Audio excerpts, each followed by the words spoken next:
Good morning to all of you. आज जो हम एक नया चैप्टर को स्टार्ट कर रहे हैं, ये है हिस्ट्री का चैप्टर नंबर 11। टॉपिक नेम है इस चैप्टर का नाम पॉलिटिकल डेवलपमेंट्स, यानी पॉलिटिकल डेवलपमेंट्स किस पीरियड का, तो the Gupta period. Gupta period AD 320 to AD 540, यानी हम गुप्ता पीरियड जो पीरियड इसका है AD 320 टू AD 540, इस गुप्ता पीरियड के पॉलिटिकल डेवलपमेंट के बारे में हम डिस्कस करेंगे। तो इसका स्टार्टिंग हम लोग गुप्ता पीरियड से करते हैं।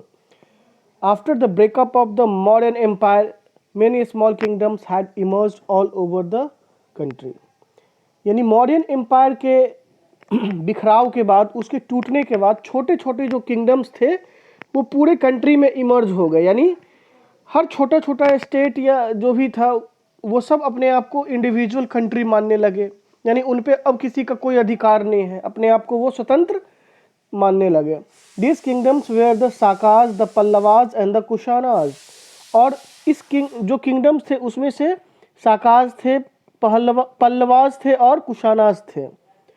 One of them the Kushanas emerge as the most powerful, जिसमें से कुशानाज जो थे वो सबसे ज़्यादा पावरफुल होके इमर्ज हुआ, सामने आया। At about the same time the Satavahanas established a powerful kingdom in Deccan. At about the same time, यानी उसी समय जो सतवाहनाज थे वो जो थे established a powerful kingdom in the Deccan. Deccan में उन्होंने एक पावरफुल किंगडम को इस्टेब्लिश किया। उसी समय सतवाहनाज जो थे वो डेक्कन में एक पावरफुल किंगडम को इस्टेब्लिश किए। But by the end of the 3rd century AD both this empire came to an end, लेकिन 3rd century AD आते आते ये दोनों जो थे, both this empire came to an end, इन दोनों का क्या हुआ, खत्म हो गए ये लोग।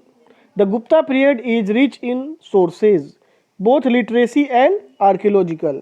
जो गुप्ता पीरियड जो थे उनके बारे में जो जानकारी है बहुत ज़्यादा अधिक मात्रा में जानकारी है। उनकी सोर्सेज जो है लिटरेसी सोर्स और आर्कियोलॉजिकल सोर्स दोनों अच्छी मात्रा में है हमारे पास। The most important archaeological sources is the Allahabad pillar inscriptions, और सबसे इम्पॉर्टेंट जो हमारा इम्पॉर्टेंट आर्कियोलॉजिकल सोर्स है वो है इलाहाबाद पिलर इंस्क्रिप्शन, यानी इलाहाबाद पिलर पे जो लिखी गई चीज़ें थी, इंस्क्रिप्शंस जो थी, वो सबसे मेन आर्कियोलॉजिकल सोर्स उसे माना जाता है, इलाहाबाद पिलर इंस्क्रिप्शंस को। Temples, paintings are some other archaeological source. Main आपका क्या हो गया, इलाहाबाद पिलर इंस्क्रिप्शंस। इसके अलावे भी और भी आर्कियोलॉजिकल सोर्सेज थे जिसमें आपकी मंदिरों की दीवार पे लिखे हुए या और दूसरे पेंटिंग्स, ये सब भी सोर्सेज थे।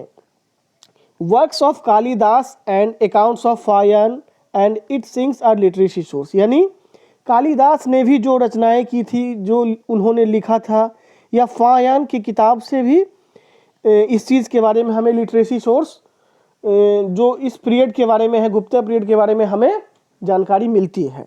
तो चलिए अब जो हम लोग आते हैं वो आते हैं चंद्रगुप्त वन। पहले वाला चंद्रगुप्त नहीं, वो चंद्रगुप्त मौर्य था, ठीक है।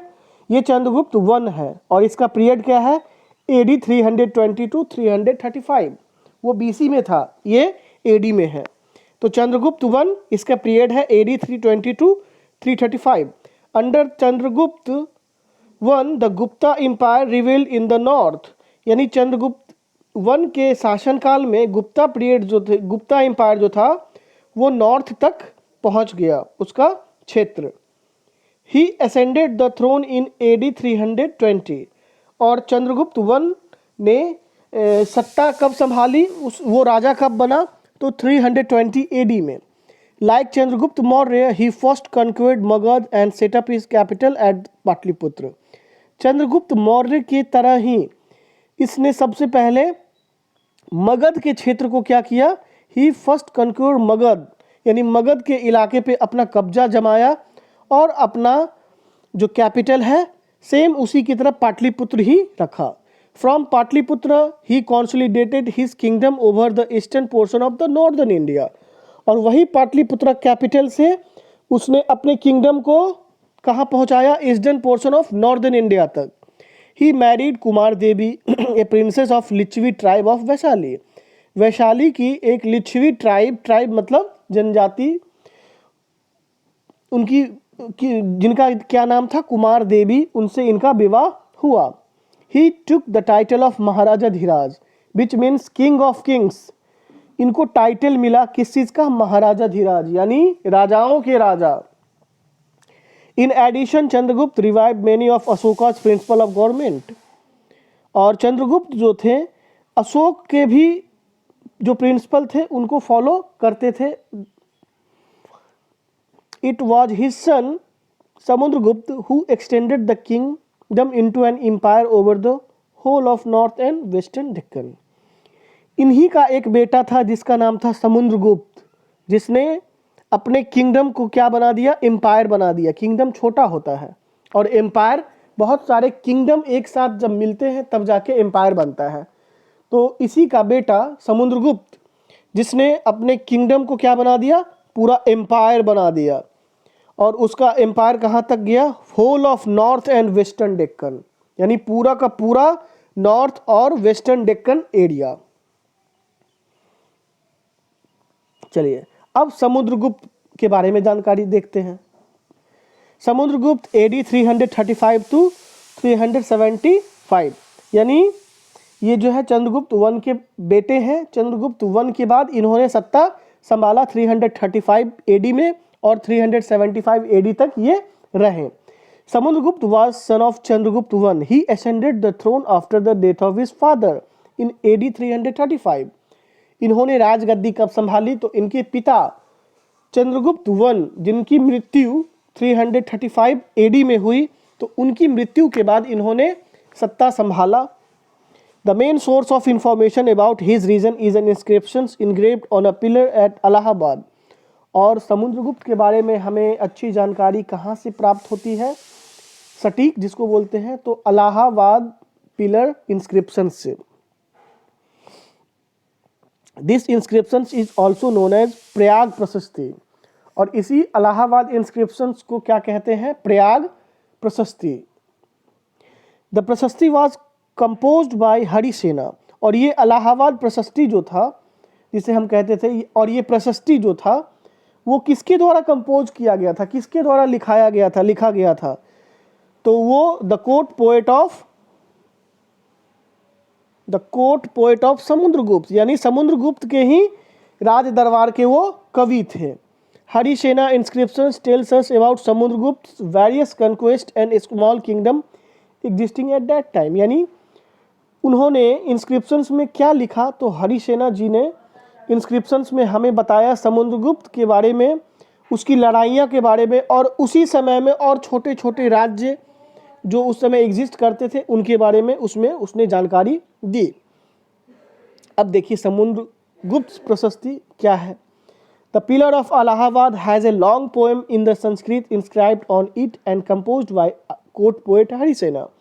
जो पिलर ऑफ अलाहाबाद जो है वो क्या है, has a long poem in Sanskrit. तो उस पर जो इंस्क्रिप्शंस हैं वो किस भाषा में लिखी गई है, तो संस्कृत भाषा में लिखी गई है। और inscribed on it and composed by the court poet Harisena. और किसके द्वारा कंपोज किया गया है, वो गया था तो समुद्रगुप्त के ही राज दरबार के कवि थे हरिसेना। उन्होंने आज से 1700 वर्ष पहले उसको कंपोज करवाया था। This kind of inscription is called a प्रशस्ति। और इस तरीके के जो इंस्क्रिप्शंस होते थे इनको प्रशस्ति कहा जाता था। A Sanskrit word meaning in praise of. और प्रशस्ति जो है एक संस्कृत वर्ड है। The Samudragupta Prashasti tells us about his rule, his conquest, his bravery, his knowledge and learning in glowing terms. ये जो प्रशस्ति समुद्रगुप्त प्रशस्ति जो है हमें क्या बताती है, तो समुद्रगुप्त के रूल के बारे में, उसने कैसे सत्ता संभाला, कैसे उसने राज्य किया, उसकी लड़ाइयाँ कैसे कैसे हुई, कैसे वो अपने क्षेत्र का विस्तार किया, वगैरह वगैरह बहुत सारे चीज़, उसकी बहादुरी के बारे में, उसकी नॉलेज के बारे में, ये सब चीज़ वो हमें प्रशस्ति से मिलती। He is compare to gods and the poem is written in long sentences. और समुद्रगुप्त को जो है भगवान से तुलना, ईश्वर से तुलना की जाती थी। And poem is written in long sentence. और पोएम जो लिखे जाते थे वो बड़े लंबे सेंटेंस में लिखे जाते थे, जिसका एग्जाम्पल आप नीचे देखिए। Samudragupta, the warrior whose body was most charming, being covered with beauty of the marks of 100 scars caused by battle, axes, arrow, spikes and spear. यानी उस वैरियर के बारे में कहा गया है। कौन वैरियर? यहाँ पे उस योद्धा के बारे में, समुद्रगुप्त के बारे में कहा जाता है, जिसका बॉडी जो है चार्म करता था। चार्म मतलब ग्लो, इसलिए ग्लो करता था, बीइंग कवर्ड विथ ब्यूटी। उसके बॉडी पे ब्यूटी के कारण उसका बॉडी चार्म करता था, चमकता था। और ब्यूटी किस चीज़ से थी? तो उस घाव से थी जो उसने युद्ध में लड़के अपने शरीर के ऊपर, बहुत सारे घाव थे उसके, जो युद्ध के निशान होते हैं, कटे फटे। और एक योद्धा का जो बॉडी ग्लो करता है, उसकी चमक, वही घाव जो है, वही उसके निशान उसके बारे में बताते हैं, जो वो कितना बड़ा योद्धा है। ठीक है। और वो जो कटे फटे के निशान थे, वो किस चीज़ के निशान थे? तो कुल्हाड़ी, एरो, स्पाइक्स, जो युद्ध में इस्तेमाल होते हैं।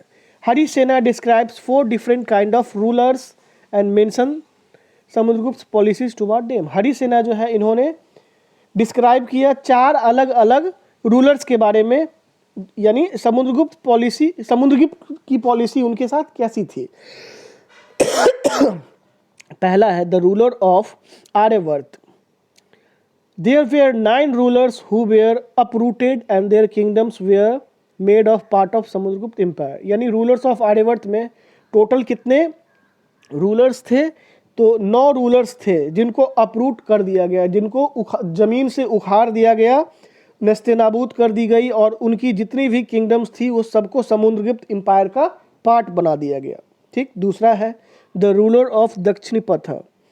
Hair there were 12 rulers. They surrendered to Samudragupta after being defeated, and he then allowed them to rule again. The ruler of Dakshinapatha, यानी इसमें 12 रूलर्स थे, युद्ध में ये हार चुके थे, इन्होंने सरेंडर कर दिया किसको? समुद्रगुप्त को, और अपनी हार स्वीकार कर ली। ठीक है। They surrender to Samudragupta after being defeated. हारने के बाद इसने सरेंडर कर दिया समुद्रगुप्त को। And he then allowed them to rule again. और बाद में जाके समुद्रगुप्त ने उन सब को फिर अलाउ किया अपनी मर्जी के कारण। ठीक है। आप लोग राज्य करो, बट मेरे अंदर ही राज करोगे, मैं जैसा कहूँगा वैसा ही करना होगा। ठीक है।